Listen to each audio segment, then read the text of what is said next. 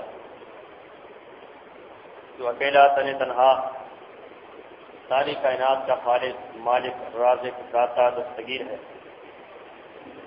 ساری کی ساری کائنات اس کی محتاج ہے، کوئی زندہ ہے، کوئی مردہ ہے،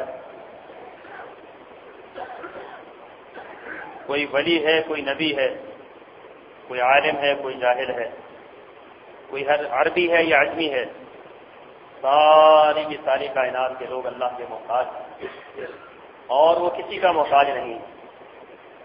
ساری کائنات کے لوگ اس سے لے کر کھاتے ہیں اور وہ کسی سے لے کر نہیں کھاتے۔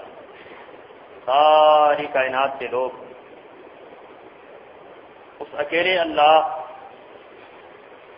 اس وحدہ لا شریک کے در کے منگتے ہیں، اور وہ سب کو دینے والا ہے۔ درود و سلام امام الانبیاء سرور کونین حضرت محمد رسول اللہ صلی اللہ علیہ وآلہ وسلم کی ذات گرامی۔ سامعین محترم، امت مسلمہ بدستور زوال کا شکار ہے۔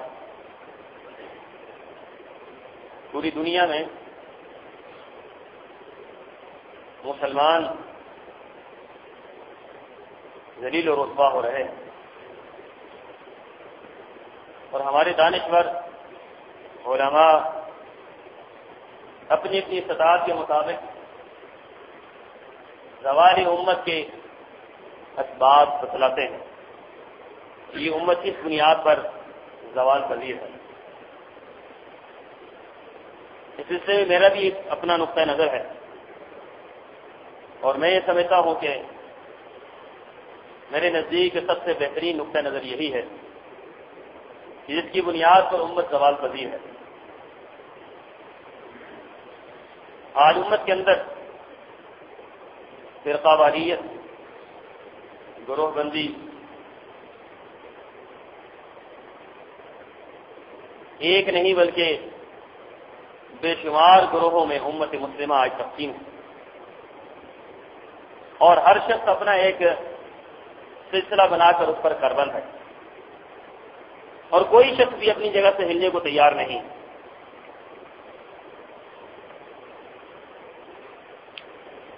گروہ بندی، فرقہ بندی،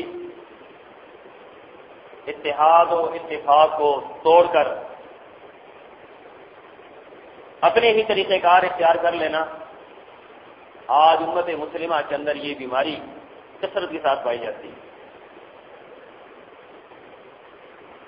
کتاب و سنت کو چھوڑ کر جو چاہتا ہے، جس راستے میں مرضی ہے چل پڑتا ہے، چاہے وہ راستہ اس کو ہلاکت اور بربادی کی طرف لے کر جائے، چاہے وہ راستہ اس کو کتاب و سنت سے دور لے کر جائے، چاہے وہ کہیں بھی چلا جائے۔ آج امت مسلمہ کا ایک بہت بڑا مسئلہ یہ ہے کہ لوگ کتاب و سنت سے دور ہیں اور فرقہ واریت کے اندر مبتلا ہے۔ پھر کوئی بھی دوسرے کے ساتھ چلنے کو تیار نہیں ہے۔ آپ جس کسی خطیب کے پاس چلے جائیں یا جہاں کہیں بھی آپ کسی مجلس کو آپ اٹینڈ کریں، آپ بیٹھیں، تو آپ کو وہاں سے یہی بات ملے گی کہ ہم حق پر ہیں، ہم ٹھیک ہیں، بس